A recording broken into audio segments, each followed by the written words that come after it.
dense connective tissue. Let us start with loose connective tissue. So the name itself is that as we know that connective tissue is classified based on the type of matrix. So we have dense connective tissue, fluid connective tissue, and next is loose connective tissue. The name loose connective tissue is given because here the cells and the fibers are loosely arranged. So under loose connective tissue, you will be learning about two tissues, that is areolar tissue and adipose tissue. So what is this areolar tissue? Areolar tissue gets its name because it has air spaces or air pockets between the cells. That's why it is called areolar tissue. So the areolar tissue basically made up of, it consists of a meshwork of collagen fiber, elastin fiber as well as reticular fiber.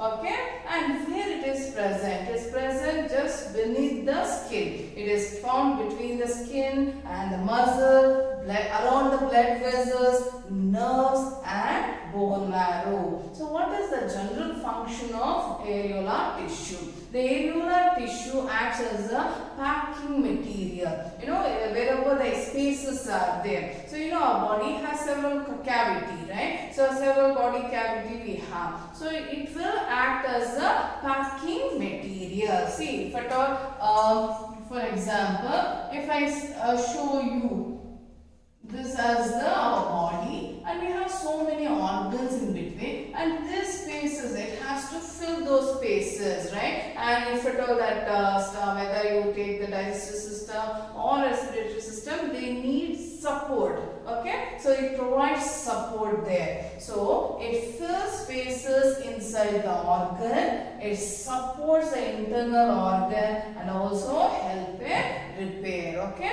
so these are the general function of areolar tissue. So let us see what are the cells present in the areolar tissue.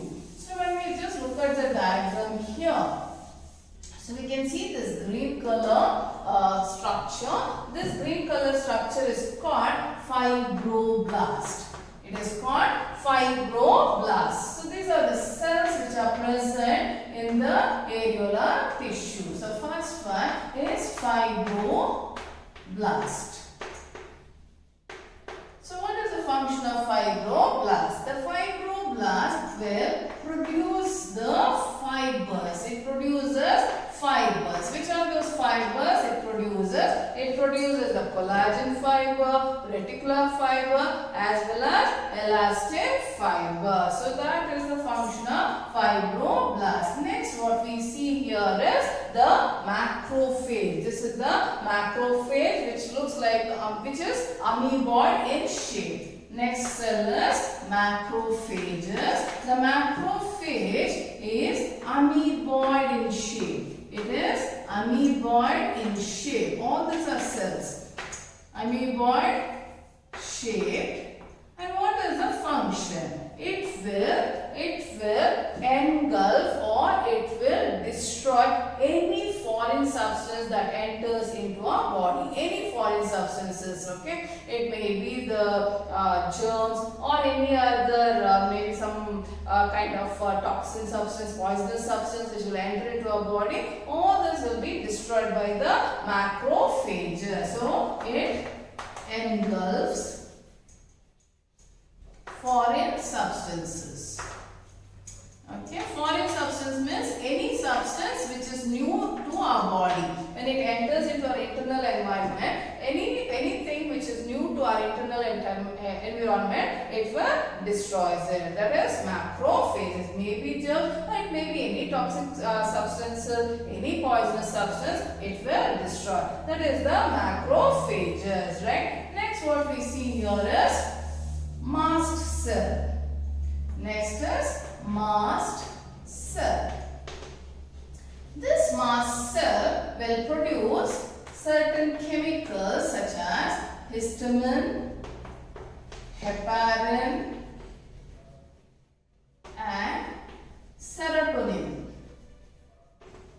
Okay, so these are the three chemicals which are produced by mast cell, that is histamine, histamine mast cell, which produces histamine, heparin and serotonin. Okay, just for this, the plasma cell. So what is this plasma cell? Plasma cell will produce, it will produce antibodies.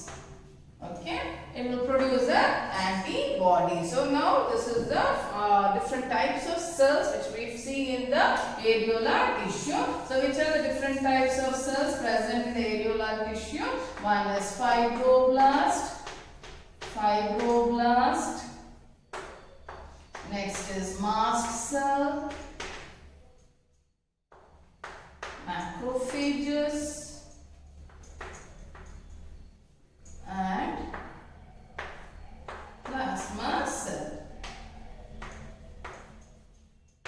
Okay, so that's about areolar tissue. I hope you understand what is areolar tissue. So let us move on to adipose tissue.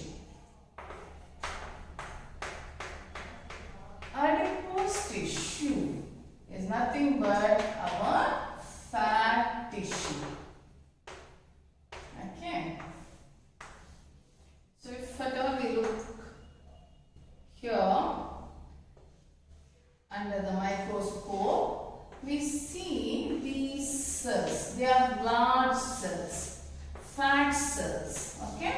So they are large cells, and here what is peculiar about fat cell is that they deposit a high amount of fat.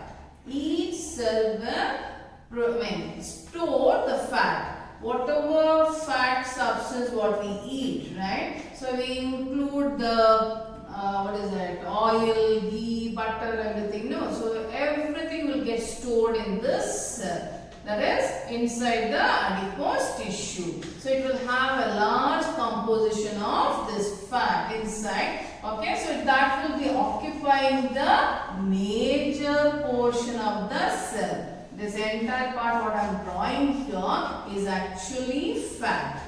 Okay, so then where is the other components of the cell? The other component of the cell will be pushed to the side. Okay, so this is the fat cell. This is the fat which is present in the middle, and all the other component of the cell. What are the other component of the cell? That is the cytoplasm and other organelles and the nucleus, right? Everything will be come to the side. So this is the nucleus what I am drawing, and the cytoplasm and all the other organelles will come to the side. So what is mainly occupying the space? It is the fat. So this is our adipose tissue. So it will have the fibers, everything. So there you find the fibers here.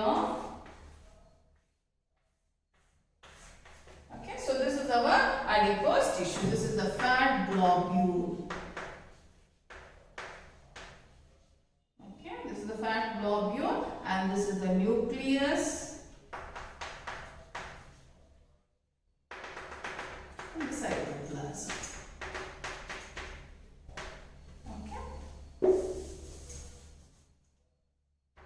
So this is our adipose tissue. Okay. So now, does this tissue serve any purpose? Yes, of course. If this is not there, so we can't tolerate cold. It keeps us warm. Adipose tissue keeps us warm. It keeps us warm. It acts as an insulator. It acts as insulator. Insulator means what? It won't allow the heat to escape from our body to the surrounding environment, right? It will keep us warm during the winter, and it acts as insulator. That means it will not allow the heat to escape from our body. Okay. Then why else do you think adipose tissue is required? Adipose tissue acts as absorber of mechanical shocks. Absorber of mechanical shocks. What is this mechanical shock? Sometimes when you fall, somebody hits you, right? So they should not affect our organs, right? Usually they will be surrounding the delicate or the adipose tissue will be present on the delicate or surrounding the delicate organs, right? So these organs will be protected from the sudden change, like you fall, somebody hits you. So that should not affect the organs. It will absorb those shocks. Okay, that mechanical shock. So that's the function of adipose tissue. So adipose tissue will keep us warm. It acts as an insulator and it is also absorber of mechanical shocks. It is also energy reservoir. Energy reserves. Okay. Okay, that means sometimes when you can't eat food, right? When you fall sick, so we can't eat the regular way. So, but we have to get that much of energy. Or while you are starving, during starvation, fasting, everything. Or imagine somewhere some person is lost, right? And he is not getting food. So that time, this will supply energy. So that is why it's called energy reserve or energy reservoir. So these are the functions of adipose tissue. I hope you have understood the connective tissue. So we learned there is different types of connective tissue we learned. Which are the different types of connective tissue we learned? Loose connective tissue, dense connective tissue, fluid connective tissue. And the loose connective tissue we learned areolar tissue and the adipose tissue. Bone tissue, bone and cartilage comes under dense connective tissue. And we also learned about fluid connective tissue, that is blood and lymph. So with that we have come to the end of the connective tissue. So what is next one we have to learn? We have to learn the next tissue, that is epithelial tissue. Okay. So we finished with connective tissue, muscular tissue, nervous tissue.